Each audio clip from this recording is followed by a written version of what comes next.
नहीं बदलूंगा अपने सपनों को अपनी सच्चाई से मैच कराने को। मैं बदलूंगा अपनी सच्चाई को ताकि वो मेरे सपनों से मैच कर सके। तब ग्रेजुएशन नहीं हो जाती तब तक उसके खर्चे उठाते रहते हैं। कई माँ बाप तो हद दानवीर होते हैं।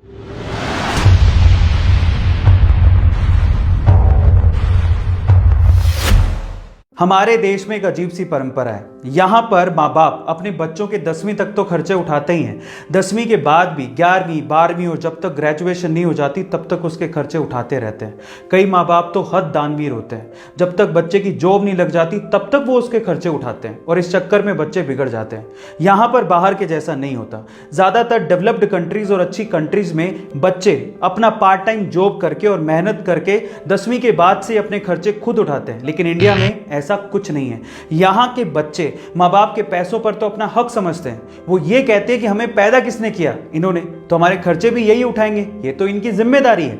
हद तो तब हो जाती कि जिस चीज के लिए आपके खर्चे उठाए जा रहे हैं कम से कम वो काम तो करो, अपने सपनों को पूरा तो करो, अपने पांव पर खड़े होने के लिए मेहनत तो करो। लेकिन नहीं, ये भी वो लोग नहीं करते। ज्यादातर यूथ का कोई एम, कोई लक्ष्य नहीं है और ऐसे बच्चे फाइनली ठोकर खा के ही समझते हैं। ऐसे ही एक लड़के को उसके फादर ने इंजीनियरिंग कॉलेज में एडमिशन दिलवाया।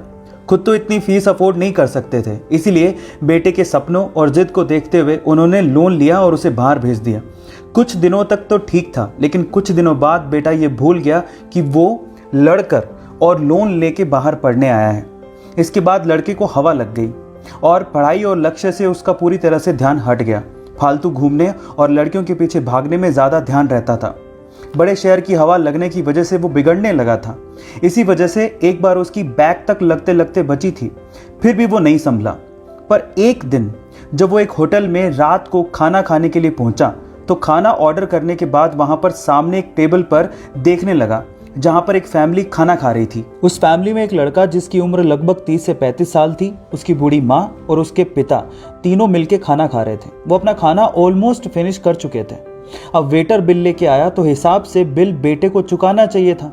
इतना बड़ा हो चुका है, इतना तो वो कर ही सकता है। लेकिन वहां जो भी हुआ वो हैरान कर देने वाला था। उसने देखा कि बिल आने पर उस बेटे ने बिल को देखा ही नहीं और पानी पी रहा था। पिताजी भी अपना खाना फिनिश कर रहे थे और उन्होंने भी बिल को इग्नोर कर दिया। और तब उस लड़के की बूढ़ी माँ उठकर काउंटर पर गई और बिल दिया। अब जो लड़का उस फैमिली को देख रहा था उसे मानो इसमें अपना फ्यूचर नजर आने लगा। उसने ये सोचा कि अगर मैं भी ऐसा ही करता गया और पढ़ाई पे ध्यान नहीं दिया तो एक दिन मेरी भी हालत ऐसी हो जाएगी कि मैं अपने माँ बाप को एक अच्छे होटल में खाना तक नहीं खिला पाऊंगा। तब वो लड़का जागा और उसके बाद उसने अपनी सारी खराब आदतें छोड़ दी, अपनी पढ़ाई पर फोकस किया। इंजीनियरिंग के फाइनल ईयर में आते आते उसने ठान लिया था कि अब वो घर से एक भी पैसा नहीं मांगेगा। अपना रास्ता उसने खुद चुना, मेहनत करता गया और यूट्यूब की दुनिया में कदम रखा। और आज उस लड़के का यूट्यूब शॉर्ट्स का दुनिया का सबसे बड़ा चैनल है और 10 मिलियन से ज्यादा सब्सक्राइबर्स हैं। और आज ऊपर वाले की दुआ से कामयाब होकर वो लड़का आपके सामने खड़ा होकर अपनी कहानी सुना रहा है। जी हाँ गाइस, वो मेरी ही कहानी है। लेकिन मैं ये कभी नहीं चाहूंगा कि जो गलती मैंने की वो आप करें। इसलिए एक चीज हमेशा याद रखिएगा, अपने माँ बाप की परवरिश और उनके पैसों को कभी भी ग्रांटेड मत लीजिएगा।